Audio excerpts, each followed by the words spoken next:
രക്ഷാപ്രവർത്തനത്തിനിടയിൽ മരിച്ച രാജേഷിന്റെ മൃതദേഹത്തോട് അനാദരവ് കാട്ടിയെന്ന ആരോപണത്തിൽ പയ്യന്നൂർ തഹസീൽദാരോടും പരിയാരം മെഡിക്കൽ കോളേജ് സൂപ്രണ്ടിനോടും വിശദീകരണം തേടി കണ്ണൂർ ADM. ഫ്രീസറില്ലാത്ത ആംബുലൻസിൽ കൊണ്ടുപോയ സാഹചര്യം വ്യക്തമാക്കണമെന്നാണ് ആവശ്യം. ഇന്ന് 3 മണിക്കുള്ളിൽ മറുപടി നൽകണമെന്നാണ് നിർദ്ദേശം. അഭിജിത്ത് മുഴക്കുന്ന വിവരങ്ങൾ നൽകും. അഭിജിത്ത്, രാജേഷ് കേരളത്തിന്റെ ആകെ നൊമ്പരമായി മാറിയ വ്യക്തിയാണ്. മറ്റുള്ളവരുടെ ജീവന് വേണ്ടി സ്വന്തം ജീവിതം ബലികഴിപ്പിച്ച ആളാണ്. അത്രയേറെ ആദരവ് കാണിക്കേണ്ട ആ വ്യക്തിയോട്, അദ്ദേഹത്തിന്റെ മൃതശരീരത്തോടാണ് വലിയ അനാദരവുണ്ടായിട്ടുള്ളത്, വീഴ്ച ഉണ്ടായിട്ടുണ്ട് എന്നുള്ള കാര്യത്തിൽ ഒരു സംശയവുമില്ല. അവിടെ നിന്ന് പുറപ്പെട്ട വാഹനത്തിൽ ഫ്രീസർ ഇല്ലാതെ ഇടയ്ക്ക് പഴുപ്പുണ്ടായിരുന്നു, ശരീരത്തിൽ നിന്ന് ഗന്ധം വരുന്നുണ്ടായിരുന്നു. അങ്ങനെയാണ് ഇടയ്ക്ക് വെച്ച് ആ വാഹനം നിർത്തുകയും ആ ദൃശ്യങ്ങൾ പുറത്തു വന്നാണ് ഫ്രീസറുള്ള മറ്റൊരു ആംബുലൻസിലേക്ക് ഇത് മാറ്റുന്നത്, ഈ ഒരു മൃതശരീരം മാറ്റുന്നത് നമ്മൾ കണ്ടതാണ്. അപ്പോൾ വീഴ്ചയുണ്ട്. ആരുടെ ഭാഗത്തു നിന്ന് എങ്ങനെ ഈ വീഴ്ചയുണ്ടായി, എന്തായിരിക്കും മറുപടി, തുടർ നടപടികൾ പ്രതീക്ഷിക്കാമോ അഭിജിത്ത്?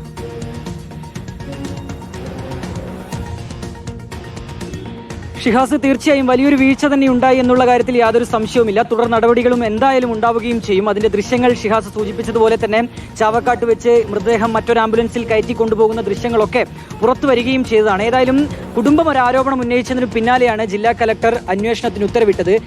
ADM-നോട് അന്വേഷിച്ച് ADM-നെ ആയിരുന്നു ഈ അന്വേഷണത്തിന് ചുമതലപ്പെടുത്തിയത്. അതിന്റെ അടിസ്ഥാനത്തിലാണ് ഇപ്പോൾ പയ്യന്നൂർ തഹസിൽദാരോടും പരിയാരം മെഡിക്കൽ കോളേജ് സൂപ്രണ്ടിനോടും ഇതുമായി ബന്ധപ്പെട്ട വിശദീകരണം ADM തേടിയിട്ടുള്ളത്. എന്താണ് ഫ്രീസർ ഇല്ലാത്ത ആംബുലൻസിൽ മൃതദേഹം കൊണ്ടുപോകാൻ ഇടയായ സാഹചര്യം എന്നതിലൊരു വിശദീകരണം നൽകണം എന്നുള്ളതാണ് ആവശ്യം. ഇന്ന് വൈകുന്നേരത്തിനുള്ളിൽ ഇതിൽ കൃത്യമായ ഒരു മറുപടി നൽകണം എന്നുള്ള കാര്യം കൂടി ADM വ്യക്തമാക്കിയിട്ടുണ്ട്. ഈ റിപ്പോർട്ട് ലഭിച്ചതിന് ശേഷമായിരിക്കും ADM ഇക്കാര്യത്തിൽ ഒരു റിപ്പോർട്ട് അത് കലക്ടർക്ക് കൈമാറുക. കലക്ടർ അത് റവന്യൂ മന്ത്രിക്ക് കൈമാറുകയും ചെയ്യും. അതിനുശേഷമാകും മറ്റു തുടർ നടപടികളിലേക്ക് ഏതായാലും കടക്കുകയും ചെയ്യുക.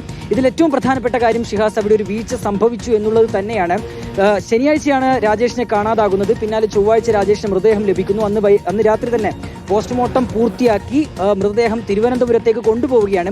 പക്ഷേ ഫ്രീസർ ഇല്ലാത്തൊരു ആംബുലൻസിൽ മൃതദേഹം കൊണ്ടുപോകുമ്പോൾ ഒപ്പമുണ്ടായിരുന്നവർ ആ ഘട്ടത്തിൽ തന്നെ ചോദ്യം ചെയ്തതാണ്. പക്ഷേ അപ്പോൾ പോലും അങ്ങനെ കൊണ്ടുപോകുന്നതിൽ മറ്റു കുഴപ്പങ്ങളില്ല എന്നുള്ളതായിരുന്നു റവന്യൂ ആരോഗ്യ വകുപ്പ് വിഭാഗത്തിന്റെ അധികൃതരിൽ നിന്നും ഉദ്യോഗസ്ഥരിൽ നിന്നൊക്കെ കുടുംബത്തിന് ലഭിച്ച മറുപടി. അത് കുടുംബത്തിന്റെയും ഒപ്പം മറ്റുള്ളവരുടെയും ഒക്കെ പ്രതികരണം നമ്മൾ കേട്ടിരുന്നതാണ്.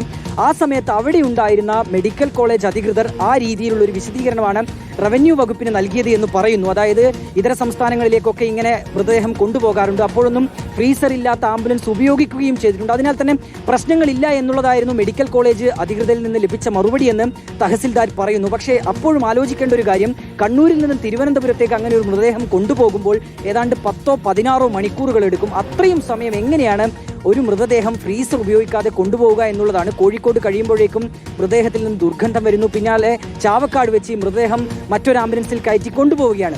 ഏതായാലും ഷിഹാസ്, ഇതിലൊരു അന്വേഷണത്തിൽ നിലവിൽ ആരംഭിച്ചിട്ടുണ്ട്. ADM ഇതാ ഇപ്പോൾ രണ്ടുപേരോട് അതിൽ വിശദീകരണം തേടുകയും ചെയ്തിട്ടുണ്ട്.